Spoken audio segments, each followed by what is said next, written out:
Quality function deployment QFD एक case study. तो आपको याद होगा लास्ट टाइम मैंने आपको ब्रीफिंग दिया था QFD के बारे में। उसके पहले मैं आपको कस्टमर रिक्वायरमेंट्स जो है, कस्टमर रिक्वायरमेंट्स को हम लोग कैसे कैप्चर करेंगे इसके ऊपर बात किए थे। और मैं आपको क्वालिटी फंक्शन डिप्लॉयमेंट का जो बेसिक्स है, हाउस ऑफ क्वालिटी मैट्रिक्स के बारे में भी आपको एक ब्रीफिंग किया था। और उसमें हाउस ऑफ क्वालिटी मैट्रिक्स में जो मेन जो कंपार्टमेंट्स हैं उसको मैंने दिखाया था। और ये मैं डिक्लेयर किया था लास्ट टाइम कि हम आज एक केस स्टडी शेयर करेंगे। तो let's go ahead and then look at the case study. QFD एक केस स्टडी।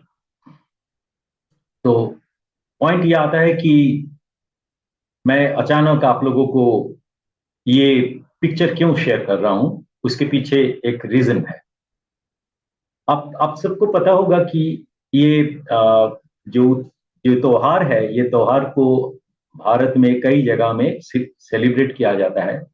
और नॉर्मली ये नॉर्दर्न पार्ट ऑफ इंडिया में इसको होली कहा जाता है, जबकि ईस्टर्न पार्ट ऑफ इंडिया में इसको बसंत पंचमी के रूप में माना जाता है। लेकिन उसमें एक पॉइंट बहुत ही क्लियर है कि बहुत सालों से कलर्ड वाटर जो है, मतलब पानी में रंग घोल के एक दूसरे को देते हैं, उसके पीछे और गुलाल का भी यूज होता है। लेकिन मेरा आज का जो टॉपिक है, ये टॉपिक में मैं होली के बारे में थोड़ा सा डिस्कस करूंगा। जबकि young and old irrespective of age, ये कलर से उस दिन सारे दिन पर्टिकुलरली सवेरे के टाइम में बहुत ही सेलिब्रेशन होता है। तो ये त्योहार के बीच में एक इंपॉर्टेंट जो इंस्ट्रूमेंट है जो यूज किया जाता है वो है कलर स्प्रिंकलर। तो अभी मैं थोड़ा सा टेक्निकल होने के लिए जा रहा हूं। वो टेक्निकलिटी है around the colour sprinkler. Colour sprinkler यानी कि पिचकारी।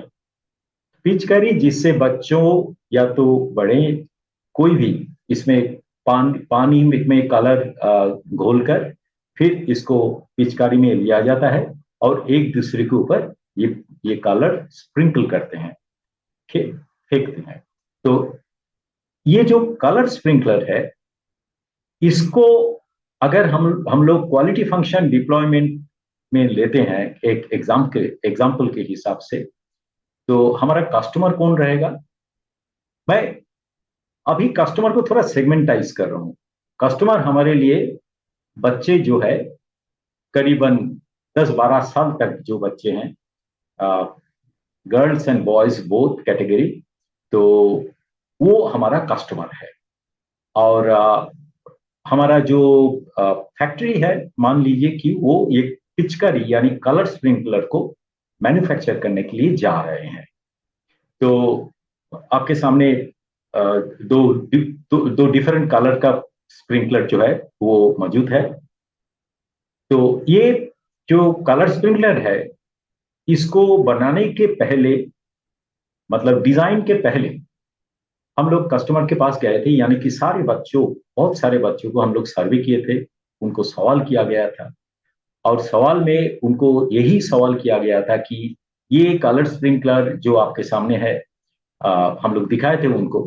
तो अगर ये आपको कोई पूछता है कि ये कलर स्प्रिंकलर आपको कैसा चाहिए, कौन कौन सी कलर स्प्रिंकलर आपका मन पसंद रहेगा, तो उनके सवाल के आधार पे हम लोग कई सारे पॉइंट्स को लिस्टिंग किए थे।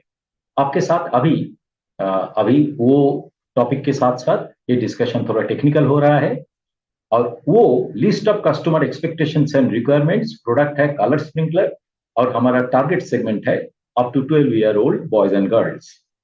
सो ये 23 पॉइंट उसमें आया था। एक्चुअली उनमें से काफी सारे पॉइंट आया था, इधर हाईलाइट किए थे 23। कंसोलिडेटेड है। नॉर्मली कस्टमर से जब आपको रॉ फीडबैक मिलता है, उसका हम लोग रॉ फीडबैक कहते हैं, क्योंकि उसमें काफी सारे जो लैंग्वेज है वो बहुत मुश्किल है डिसाइफर करना। तो उसको थोड़ा सा डिस्कस करने के बाद उसको एक फाइनल शेप दिया जाता है। तो मानिए कि वो फाइन ट्यूनिंग करने के बाद ये 23 पॉइंट्स मैं आपके साथ शेयर कर रहा हूं। तो उनका ये मानना था कि it should be very light, मतलब हल्का होना चाहिए। दूसरा, उसमें काफी सारे जो है रंग दिया हुआ जो पानी है, वो काफी सारे पानी उसमें आना चाहिए कलर स्प्रिंकलर के अंदर। इसको मैं आसानी से ऑपरेट करना चाहता हूं, ज्यादा तकलीफ ना हो, ज्यादा कोशिश ना करना पड़े। फिर ये अगर हाथ से गिर जाए तो ये टूटे ना, इसको टूटना नहीं चाहिए। और इसका जो मतलब शेप बिगड़ ना जाए, उसमें रस्ट वगैरह नहीं होना चाहिए, क्योंकि मैं अगर खेलता हूं तो शायद मैं इसको नेक्स्ट सीजन में भी खेलूंगा, पता नहीं।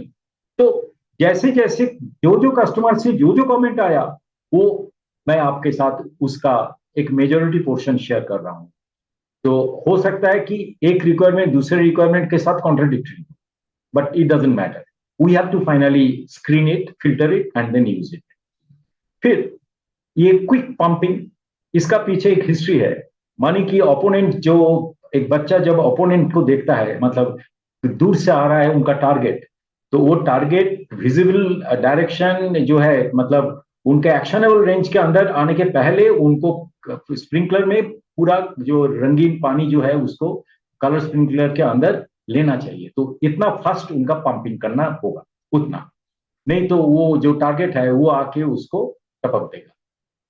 फ्लोटेबल, it should not, it should be floatable, मतलब अगर वो रंगीन पानी काला लेते लेते वो गिर गया बकेट के अंदर, तो वो भासना चाहिए, मतलब वो फ्लोट होना चाहिए, डूबेगा, डूबना नहीं चाहिए। इंटरचेंजेबिलिटी ऑफ पार्ट्स, किसी ने बोला कि नहीं ऐसा हो सकता है, मेरे पास दो तीन कलर स्प्रिंकलर है, मैं एक कलर स्प्रिंकलर का अगर कोई पिस्टन या तो सिलेंडर खराब हो गया, वो मैं दूसरे में लेके तुरंत ऑपरेशन करना चाहता हूं। किसी ने कहा कि फास्ट रिफिलिंग होना चाहिए। देखिए, किसी ने कहा क्विक पंपिंग और किसी ने कहा फास्ट रिफिलिंग, हो सकता है इनका मीनिंग एक, लेकिन अलग अलग जो वर्षन आया है उसका मतलब कुछ केस में अलग भी हो सकता है। नोजल टू रिमेन फ्री, कई बार होता है कि अगर पानी के अंदर अगर कुछ डर्ट वगैरह होता है, तो इसका जो नोजल है वो नोजल जैम हो जाता है। तो उनका ये मानना था कि वो उसका नोजल हमेशा फ्री होना चाहिए, ताकि जो पानी है वो बाहर आ जाए। Warm as well as cold liquid handling, तो ये भी बोला कि ये हो सकता है कि जो पानी है ये गर्म हो या तो ठंड हो, ये दोनों ही टाइप ऑफ पानी ये इसका अंदर आना चाहिए और मैं उसको हैंडल कर सकूं, ऐसा होना चाहिए। Hitting range to be high, so दूर से अगर टारगेट आ रहा है तो वो दूर से भी मैं अगर कलर स्प्रिंकलर से अगर उनको हिट करना चाहूंगा तो उतना तक पानी पहुंचना चाहिए। 13, capable of loading high volume of liquid, क्या मतलब है इसका? मतलब मानिए कि टारगेट भाग रहा है और उसके पीछे बच्चा जो है वो कलर स्प्रिंकलर लेके उसको भर के उसके पीछे दौड़ रहा है और उसको उसके ऊपर पानी भी फेंक रहा है। लेकिन दौड़ते दौड़ते ऐसा नहीं होना चाहिए कि जब वो रेंज के अंदर आए तब वो टारगेट में पानी कुछ नहीं आ रहा है, क्योंकि हमारा पानी खत्म हो गया। तो इसीलिए उसका मानना था कि काफी सारे पानी उसके अंदर आना चाहिए। तो टेक्निकली उस हिसाब से, उस अंदाज से कितना पानी होना चाहिए आप डिटरमिन करो। नो शार्प एज, ये उनका गार्जियन बोला कि शार्प एज नहीं होना चाहिए। Aesthetics, it should look good, spaces जैसे लेजर वेपन जैसे दिखना चाहिए। प्राइस, नेचुरली ये अफोर्डेबल प्राइस होना चाहिए, कॉम्पिटिटिव प्राइस होना चाहिए। और पेरेंट्स में कई पेरेंट्स, दो तीन पेरेंट्स का इनोवेटिव आइडिया भी आया, उन्होंने बोला ये मैंने पेस्टिसाइड स्प्रे करने के लिए भी यूज करना चाहूंगा बागीचा में। किसी ने बोला 18 पॉइंट में cylinder to be strong enough not to restrict movement of piston, मतलब कई बार ऐसा होता है कि पिस्टन अगर मैं बहुत ज्यादा पानी ले लिया उसके बाद अगर उसको मैं प्रेशर उसमें दू, फोर्स लगाऊं, तो ऐसा नहीं होना चाहिए कि मेरा एक हाथ से मैं सिलेंडर को कलर स्प्रिंकलर को पकड़ रहा हूं और एक हाथ में मैं उसको प्रेशर दे रहा हूं, तो ये बेंड ना हो जाए, बेंडिंग नहीं होना चाहिए।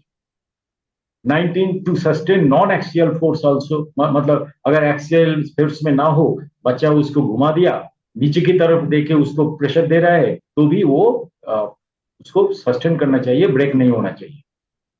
किसी ने आइडिया दिया कि भाई मल्टी नोजल होना चाहिए ताकि 3-4 जगह में एक साथ में ये जो कलर्ड लिक्विड है वो निकलना चाहिए।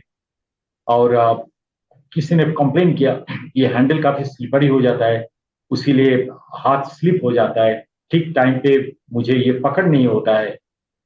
किसी ने बोला हाई प्रेशर होना चाहिए, मतलब टारगेट के ऊपर जब वो लिक्विड जाए तो उनको महसूस होना चाहिए कि ये कुछ आ रहा है और मुझे हिट हो रहा है।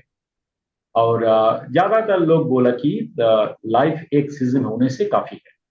तो ये जो आपने अभी सुना 23 कस्टमर रिक्वायरमेंट्स, ये होता है क्वालिटी फंक्शन डिप्लॉयमेंट के टाइम पे हम लोग कस्टमर से बात करके जो टारगेट कस्टमर है उससे पहले ओपिनियन लेते हैं through survey, and then we try to get into consolidation of this by converting this in terms of a little bit technically oriented customer requirements, technically oriented customer requirements। और वो technically oriented customer requirement का हम लोग थोड़ा सा Stratify करते हैं depending on type of use. जैसे मानिए कि इधर अगर लिखा हुआ है इजी टू ऑपरेट, उसके साथ अगर नॉन एक्सियल फोर्स भी लेना चाहिए, हाई प्रेशर देना चाहिए, हाँ ये इस टाइप ऑफ सारे पॉइंट्स को मैं कहूंगा कि ये सब हैंडलिंग के अंदर आएगा। अगर मानिए कि अभी उनका रिलायबिलिटी वगैरह में नॉन रस्टी होना चाहिए, फिर इसका it should not really yield at this thing if you apply pressure, ये सब होना चाहिए। फिर in terms of quantity handling. हाँ sir. Hello. Hello. Yes. Part 1 okay ठीक है सर, थैंक यू। या सो मतलब ये सारे जो पॉइंट्स हैं, ये पॉइंट्स को हम लोग फर्दर स्ट्रेटिफाई करके हम लोग इसको टेक्निकली हम लोग इसको सेग्रीगेट करके कंसीडर कर सकते हैं कि इसको अगर डिजाइन फीचर में कन्वर्ट करना है हम लोग कैसे करें। तो let us look into one example. तो वो एग्जांपल जो है कैसे करते हैं उसके पहले मैं आपको थोड़ा सा ब्रीफिंग दे दूं इसका। पहले तो आप प्रोडक्ट जो है उसको आप डिफाइन करो। तो इधर हमारा प्रोडक्ट तो वेल डिफाइंड है, मैं आपको सेगमेंट के बारे में बोला up to 12 year old boys and girls to be used at the time of Holi, and it should really be able to perform for spraying colored liquid on the target's body, ठीक है, and at the same time maintain all the safety protocol, that is also very very important। Safety protocol में भी ये colour sprinkler जो cell करता है उनका थोड़ा सा रिस्ट्रिक्टेड सेफ्टी प्रोटोकॉल है, mean safety protocol from the angle of colour sprinkler, not from the angle of liquid।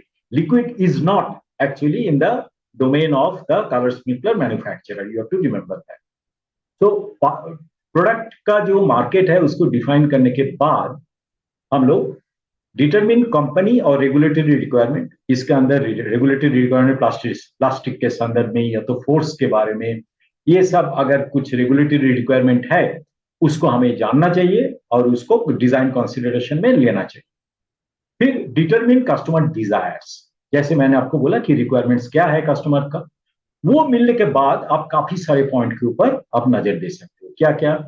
Customer competitive comparison, ये प्रोडक्ट अगर दूसरे कॉम्पिटिटर भी सेल कर रहा है तो वो प्रोडक्ट के हिसाब से कस्टमर कैसे हमारा प्रोडक्ट को, ये थोड़ा सा बाद में होगा जब आप प्रोटोटाइप अगर सैंपल स्टडी के लिए कुछ कस्टमर को दे रहे हो और उसी साथ में आप अगर दूसरे कॉम्पिटिटर का भी दे रहे हो उसी कस्टमर को, तो उनका रेटिंग कैसा रहेगा। ओके, तो this can really make a some kind of changes, emphasis at a slightly later point of time during the design phase।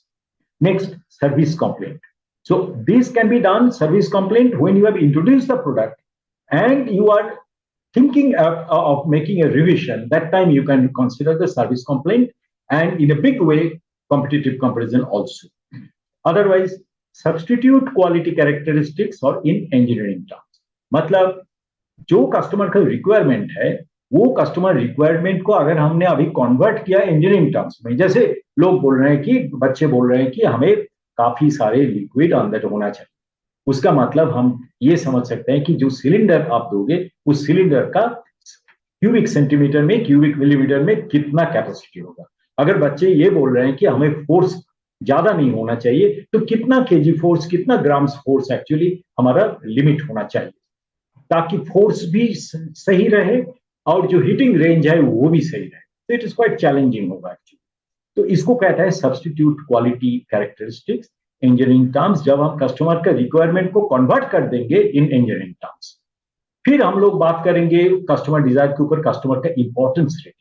अगर कस्टमर को पूछा जाए आपने जो 8-10 रिक्वायरमेंट बोला है उनमें से कौन कौन सी रिक्वायरमेंट मस्ट है आपके लिए, कौन कौन सी रिक्वायरमेंट आपके लिए अट्रैक्टिव है। आपको याद होगा मैंने आपके साथ कानोज मॉडल के बारे में डिस्कस किया था, और उसमें मैंने बोला था basic feature, performance feature, attractive quality. तो आप लोग तभी जो कस्टमर का रिक्वायरमेंट आ गया, बच्चों से रिक्वायरमेंट आ गया, हम उसको कस्टमर का इंपॉर्टेंस रेटिंग भी दे सकते हैं, rating in absolute term and also rating in terms of the categories of the requirement. फिर हम लोग क्या करते हैं कि ये रिक्वायरमेंट का सर्विस कंप्लेंट और कस्टमर कॉम्पिटिटिव कंपैरिजन अगर हुआ तो उसको हम लोग 1 2 3 4 5 या तो हाई मीडियम लो में हम लोग लेवलिंग कर सकते हैं। फिर सेल्स डिपार्टमेंट से अगर कोई कमेंट आए उसको भी ले सकते हैं प्रोडक्ट के बारे में। और इधर हम लोग सब्सटीट्यूट क्वालिटी में interaction of the quality characteristic, अगर माने कि प्रेशर हम बढ़ाना चाहते हैं लेकिन फोर्स को कम करना चाहते हैं, तो डायमीटर और सिलेंडर का जो लेंथ, ये दोनों के बीच में क्या रिश्ता रहेगा, नोजल का डायमीटर कितना होना चाहिए ताकि आपस में एक दूसरे को पुल डाउन इफेक्ट ना करे। तो ये सब देखना पड़ेगा इधर। तो सेल्स पॉइंट, कस्टमर के इंपॉर्टेंस रेटिंग के आधार पे हम लोग वेटेज देते हैं डिफरेंट इंजीनियरिंग कैरेक्टरिस्टिक को। और फिर हम लोग एक व्हाट हाउ रिलेशनशिप में आते हैं। व्हाट मतलब कौन सी कस्टमर रिक्वायरमेंट, हाउ मतलब किस इंजीनियरिंग कैरेक्टरिस्टिक से हम लोग वो व्हाट को कन्वर्ट करते हैं एज ए हाउ। फिर टेक्निकल कॉम्पिटिटिव कंपैरिजन करते हैं engineering department internal to the factory. उसके बाद एक हम लोग एब्सोल्यूट इंपॉर्टेंस देते हैं कि कौन कौन सी फैक्टर के ऊपर हम लोग अभी ज्यादा फोकस करेंगे। सो ये एनालिसिस होता है हाउस ऑफ क्वालिटी के दौरान। और हम लोग फिर न्यू, डिफिकल्ट, इंपॉर्टेंट, ये दो इंपॉर्टेंट फैक्टर है, कौन सी हमारे लिए इंपॉर्टेंट है जो आखिर में हमें मानी कि हमारा प्रोडक्टिविटी के लिए या तो हमारा प्रॉफिट मार्जिन के लिए इंपॉर्टेंट होगा। लेकिन ये भी है कि जो हमारे लिए डिफिकल्ट है या तो एक्सपेंसिव है। तो ये डिफिकल्ट इंपॉर्टेंट का जो कॉम्प्रोमाइज है ये हम लोग डिजाइन में कैसे करेंगे, ये फाइनली हमें डिसाइड करना है।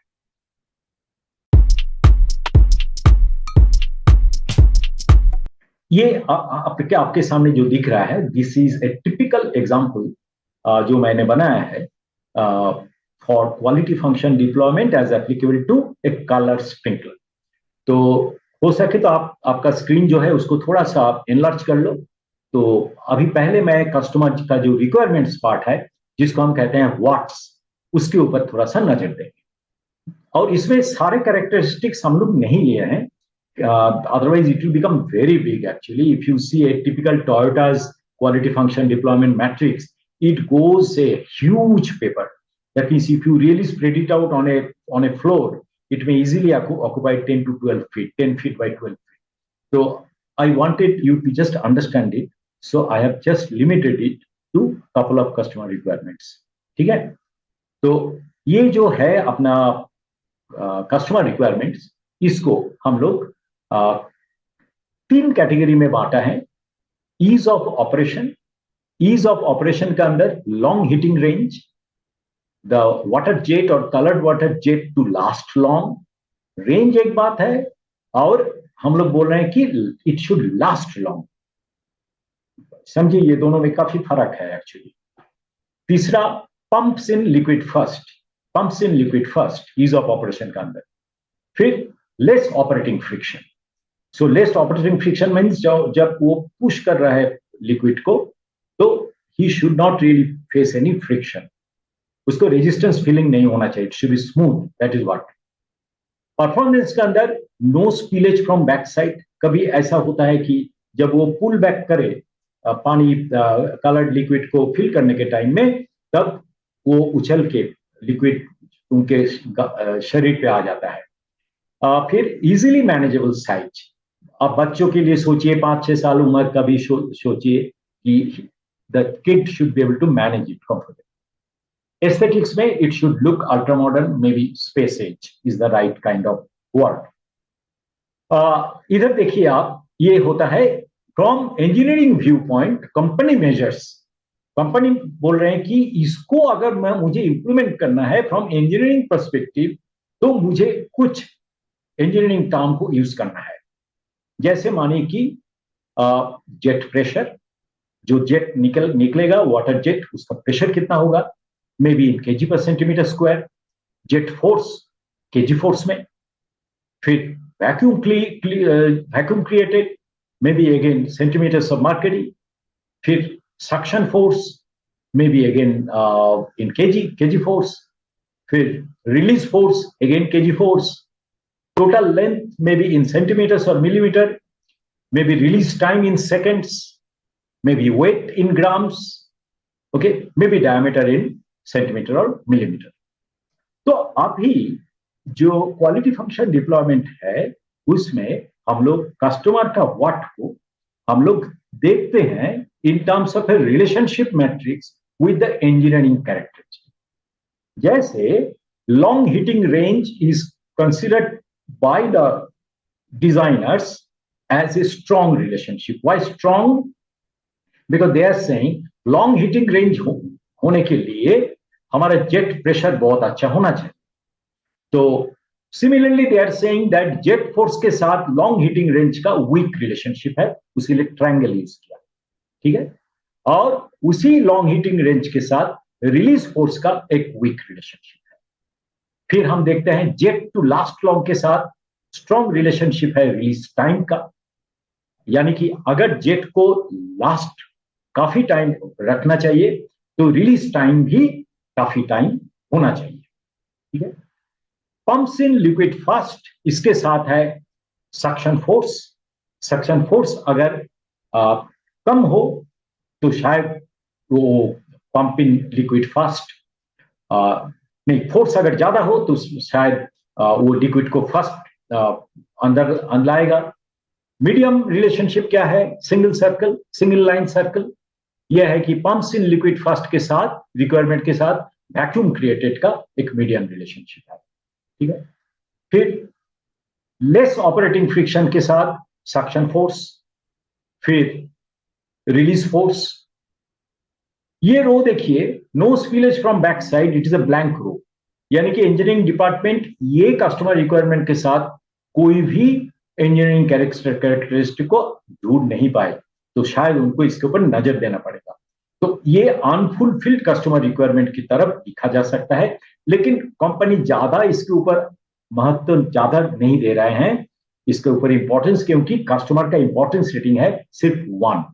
कस्टमर का सबसे ज्यादा जो इंपॉर्टेंस रेटिंग है वह है long heating range and jet to last long. तो ये दोनों के ऊपर इंजीनियरिंग डिपार्टमेंट सबसे ज्यादा अटेंशन दिए थे। इजीली मैनेजेबल साइज के अंदर है स्ट्रॉन्ग रिलेशनशिप में टोटल लेंथ और diameter. Ultra modern look also is a blank row, इसके ऊपर कुछ भी जो, बट इसका इंपॉर्टेंस रेटिंग है 4।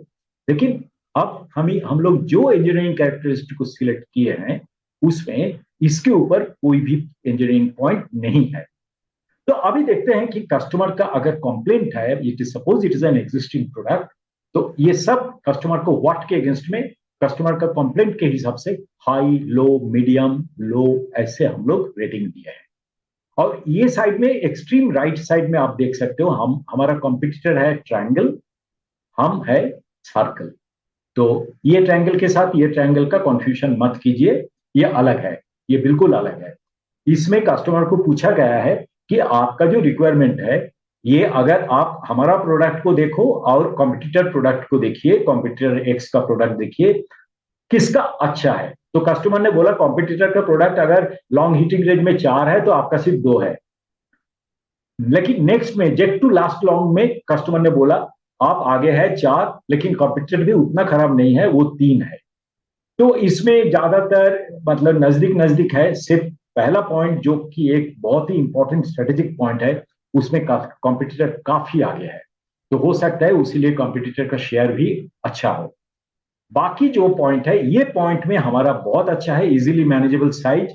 हम कस्टमर, अगर हमारा कॉम्पिटिटर एक में है तो हम 4 में है, लेकिन उसका इंपॉर्टेंस रेटिंग है सिर्फ 1। तो ये भी एक पॉइंट है। मतलब इसके ऊपर ज्यादा पैसा खर्च करने का कोई मतलब नहीं है।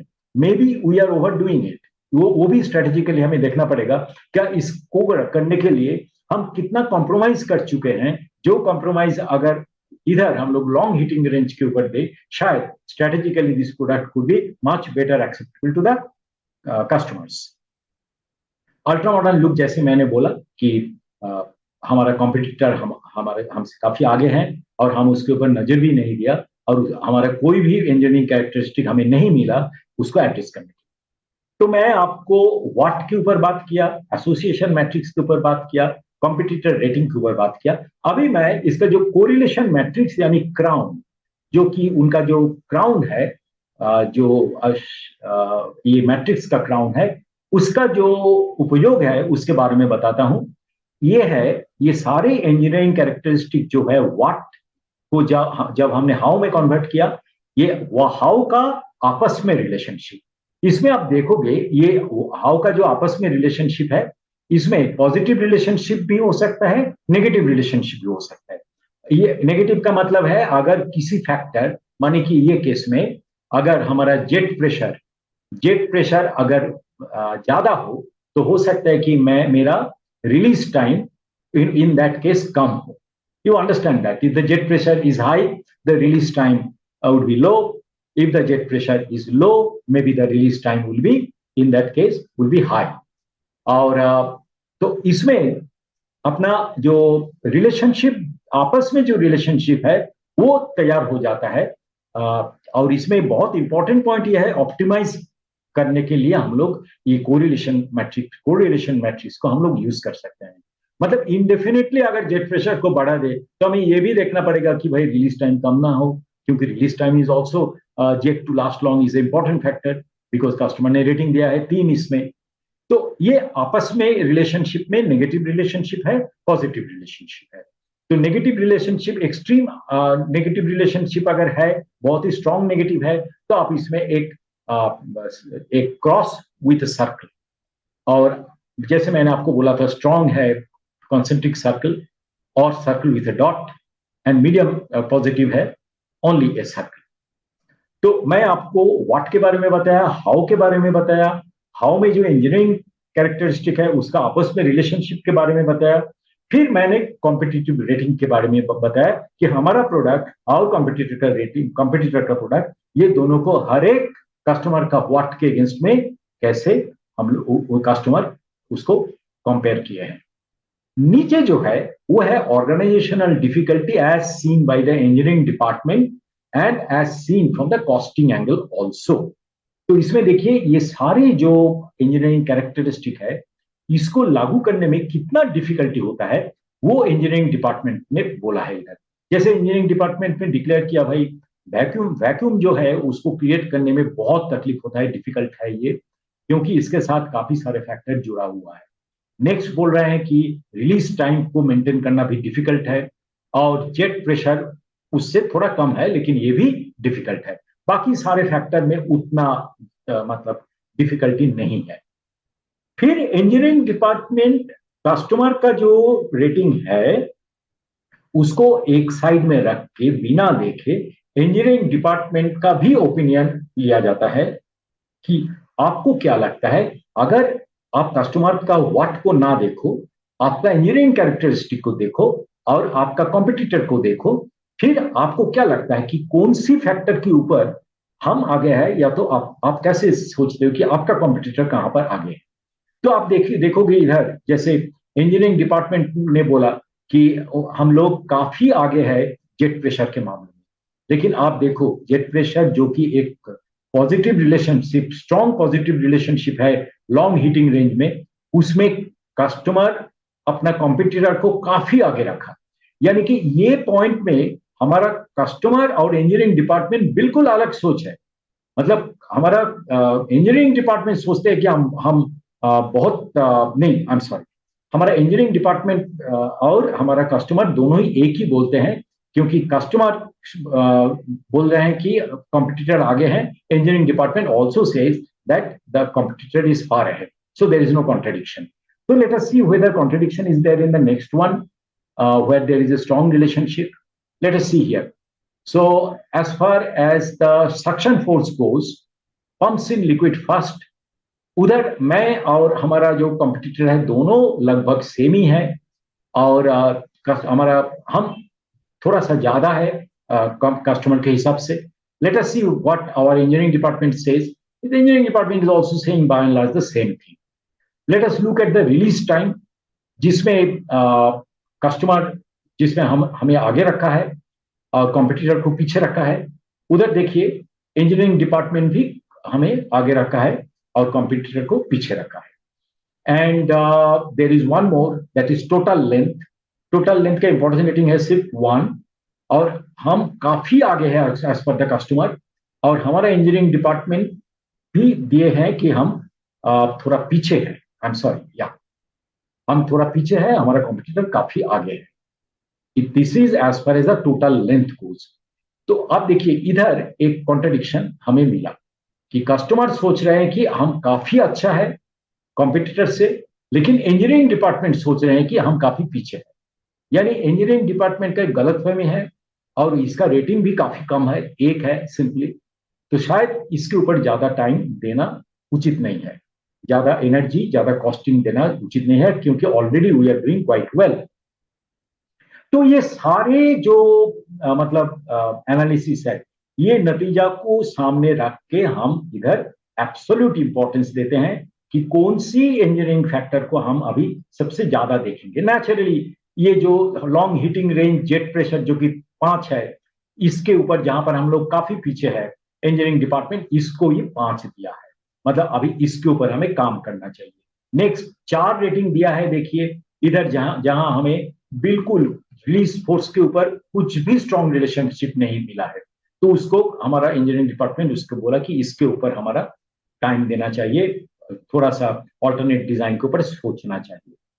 तो guys this is what is a quality function deployment और हाउस ऑफ क्वालिटी मैट्रिक्स, जो कि प्रोडक्ट प्लानिंग स्टेज में क्वालिटी फंक्शन डिप्लॉयमेंट में जैसे मैंने बोला था 4 स्टेजेस है, उसका प्रोडक्ट प्लानिंग स्टेज में ये बहुत इंपॉर्टेंट है. इसके बाद इसको लेके हम लोग नेक्स्ट स्टेज में जाते हैं, जिसमें हम लोग जो छोटा छोटा पार्ट है जैसे पिस्टन, सिलेंडर, हैंडल, ये सबको अलग से डिजाइन करते हैं. मतलब उस टाइम में ये ऊपर में जो इंजीनियरिंग जो कैरेक्टरिस्टिक है वो व्हाट में आ जाएगा, और पार्ट का जो डायमेंशनिंग है, वो पार्ट का जो कैरेक्टरिस्टिक है रादर देन डायमेंशन इधर आएगा. पार्ट का जो फीचर्स है वो ऊपर में आ जाएगा. कहां पर? हाउ में. फिर उसके बाद हम प्रोसेस प्लानिंग करते हैं. हर एक जो पार्ट्स हैं उसका जो पार्ट फीचर है उसको हम व्हाट में रखते हैं, और वो कौन सी प्रोसेस, इंजेक्शन मोल्डिंग, या तो जहां पर कुछ उसके ऊपर कुछ मशीनिंग है तो मशीनिंग करना, कुछ असेंबली प्रोसेस है असेंबली प्रोसेस करना. तो ये सारे जो पॉइंट्स है वो हाउ में आ जाएगा. फिर उसको नजर हाउ व्हाट में रख के हम प्रोडक्शन प्लानिंग करते हैं कि ये प्रोडक्शन के टाइम में कौन सी वर्क इंस्ट्रक्शन, कौन सी चेकलिस्ट, कौन सी पीपीएम प्लान, ये सब होगा. तो ये करते हुए पूरा कस्टमर रिक्वायरमेंट से शुरू करके प्रोडक्शन कंट्रोल तक कंप्लीट सेट आपका तैयार हो जाता है, and you are really ready for not only market launching but also for production. This in short is the house of quality matrix. तो मैं आपको कुछ 2-3 पॉइंट के बारे में बता देता हूं. I mean though my point is not really to cover quality function deployment in detail, though it is a fantastic tool. इसके लिए 2 दिन फुल टाइम ट्रेनिंग की जरूरत होता है, for design department and other departments also can attend it. तो इसका मतलब कुछ सोचिए. ब्लैंक रो का मतलब क्या है? जो मैंने दिखाया था आपको, 1-2 ब्लैंक रो था हमारा हाउस ऑफ क्वालिटी में. उसका मतलब areas where customer requirements are potentially are not adequately addressed. मतलब कस्टमर रिक्वायरमेंट है लेकिन उसको हमने इंजीनियरिंग डिपार्टमेंट उसको एड्रेस नहीं कर पाया. तो अगर आप देखोगे लास्ट जो हम लोग हाउस ऑफ क्वालिटी मैट्रिक्स देखा था, उसमें एक रिक्वायरमेंट था, वो था स्पेस एज लुक. लेकिन इंजीनियरिंग कैरेक्टरिस्टिक ग्लॉसीनेस या ऐसे कुछ टॉपिक को इंजीनियरिंग कैरेक्टरिस्टिक को सामने नहीं लाया।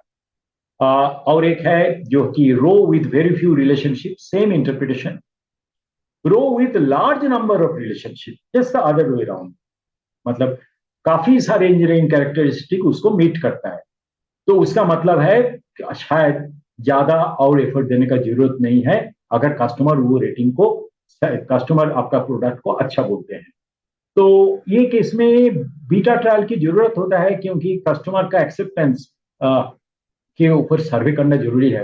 What does the customer think about our product in relation to the competitor product, अगर कॉम्पिटिटर प्रोडक्ट है तो। Columns with high values critical design और प्रोडक्ट फीचर, अगर कोई एक कॉलम होता है जहां पर काफी हाई रिलेशनशिप मिल रहा है आपको, उसका मतलब वो क्रिटिकल डिजाइन फैक्टर है। कॉलम्स विथ लो वैल्यूज या कॉलम्स विथ जीरो वैल्यूज, इसका मतलब इसका जो रिक्वायरमेंट है, ये जो डिजाइनर जो फीचर दिया है ये कस्टमर के लिए काफी कुछ खास कुछ वैल्यू एड नहीं करता है। That's what the meaning of that. तो जैसे मैंने आपको बोला था कि ये क्वालिटी फंक्शन डिप्लॉयमेंट का 4 स्टेज होता है। ये प्रोडक्ट प्लानिंग, जिसमें कस्टमर का व्हाट से डिजाइनर का हाउ हम लोग कोरिलेट करते हैं, और ये सारे जो कोरिलेशन मैट्रिक्स भी हम लोग यूज करते हैं, कॉम्पिटिटिव रेटिंग यूज करते हैं। फिर जो अपना नेक्स्ट स्टेज जिसको हम कहते हैं पार्ट्स प्लानिंग, वहां पर ये ऊपर से इंजीनियरिंग कैरेक्टरिस्टिक इधर रोज में आ जाता है और पार्ट्स का जो फीचर्स है वो ऊपर में आ जाता है। फिर नेक्स्ट स्टेज में पार्ट्स का जो फीचर वो रो में आ जाता है। फिर प्रोसेस जो है वो कॉलम्स में आ जाता है। फिर नेक्स्ट जो है प्रोडक्शन प्लानिंग, इसमें प्रोसेस जो है वो रो में आ जाता है, और प्रोडक्शन प्लानिंग का हिस्सा जो है मतलब कौन सी ऑपरेटिंग कंडीशन, कौन सी वर्क इंस्ट्रक्शन, कौन सी चेकलिस्ट वगैरह, ये सब क्या कंट्रोल प्लान रहेगा, ये सब कॉलम्स में आ जाता है। So friends, with all these things put together, the quality function deployment, जिसको जापानीज में कहा जाता है Hinshitsu Tenkai Kaino, this methodology is something like this what I just narrated to you. और इसमें कुछ टूल्स एंड टेक्निक्स का use होता है, जैसे कोरिलेशन मैट्रिक्स में हम लोग regression analysis, scatter diagram use कर सकते हैं। इंपॉर्टेंस रेटिंग में paired comparison test, Kano's model use कर सकते हैं। टारगेट वैल्यू डिटरमिन करने के लिए design of experiment, benchmarking use कर सकते हैं। कस्टमर वांट्स को कंसोलिडेट करने के लिए एफिनिटी डायग्राम यूज कर सकते हैं। इंजीनियरिंग कैरेक्टरिस्टिक को कंसोलिडेट करना, सेग्रीगेट करने के लिए एफिनिटी डायग्राम बहुत काम में आता है। प्री प्रोडक्ट प्लानिंग फेज में market research, customer survey, product planning और डिजाइन डिप्लॉयमेंट इंटरफेस में फ्यू चार्ट, जिसका जिक्र मैं पहले भी किया था। Design FMEA, FTA, value engineering, जिसमें वैल्यू एनहांसमेंट होता है through alternate material selection etcetera, design feature selection. Design deployment process planning interface में few chart, process FMEA, value engineering, process flow chart use कर सकते हो। Process planning production planning phase में QC plan, work instruction, control plan, ये वगैरह होता है। तो जिनको अगर चाहिए तो मैं अगर किसी को इंटरेस्ट है इसके ऊपर आगे बढ़ने का, मेरा एक पेपर है इसके ऊपर, कस्टमर फोकस थ्रू क्यूएफडी, एक जर्नल में पब्लिश किए थे, उसको मैं भेज सकता हूं if you express your interest. How to define the importance rating and the organisational difficulty. Yeah I think you are talking about the importance rating, हमने कई जगह में ये शेयर किए थे। एक इंपॉर्टेंस रेटिंग हमने जो शेयर किए थे वो है कस्टमर की importance rating for the house. तो इसके लिए पेयर्ड कंपैरिजन टेस्ट बहुत इंपॉर्टेंट है। एक्चुअली पेयर्ड कंपैरिजन टेस्ट में किसी दो रिक्वायरमेंट को लिया जाता है और हम लोग एक फिक्स्ड मार्क, मानी कि 5 या तो 10, उसको बोलते हैं कि भाई ए और बी के बीच में आप कैसे शेयर करोगे मार्क्स को। फाइनली उसको हम कंसोलिडेट करते हैं। एक्चुअली मैंने आपको ये दिखाया था, शायद कानोज मॉडल के नीचे भी एक बार दिखाया था, वो अलग सा पेयर्ड कंपैरिजन टेस्ट है। तो और एक जो और इंपॉर्टेंस रेटिंग था वो है इंजीनियरिंग इंपॉर्टेंस। वो इंजीनियरिंग इंपॉर्टेंस रेटिंग में इंजीनियरिंग डिपार्टमेंट को बताया गया है कि आप अगर आपका डिजाइन फीचर को कंप्यूटर को डिजाइन फीचर के साथ कंपेयर करो तो आप कहाँ कैसे करोगे। ये इसमें पेयर्ड कंपैरिजन टेस्ट नहीं किया जाता है, इसमें सिर्फ हाई, मीडियम, लो, ये 3 रेटिंग, सब्जेक्टिव रेटिंग दिया जाता है जो डिजाइन डिपार्टमेंट इसको एड्रेस करते हैं। और एक जो होता है वो है कि ऑर्गेनाइजेशनल डिफिकल्टी। ऑर्गेनाइजेशनल डिफिकल्टी के पीछे जैसे मैंने बोला था आपको, इसमें 2-3 फैक्टर है। पहला फैक्टर है कि ये technically, technology wise is it very difficult, means there are too many factors which are contradictory to each other. तो जैसे माने कि हम लोग बात कर रहे थे सक्शन फोर्स और रिलीज टाइम, तो हाँ, तो ये जो सक्शन फोर्स और पंपिंग इन माने कि ये दो ले रहे हैं, तो quick pumping in and the suction force. तो इधर आप देख रहे हो कि अगर पंपिंग इन हम लोग बहुत जल्दी करना चाहते हैं, तो हो सकता है कि हमारा लिक्विड उतना अंदर ना आए, आधा ही फिलअप हो जाए। तो ये शायद एक डिफिकल्टी है। और एक ऑर्गेनाइजेशनल डिफिकल्टी अपने इंजीनियरिंग डिपार्टमेंट के फीलिंग हुआ, वो जो लिक्विड का जो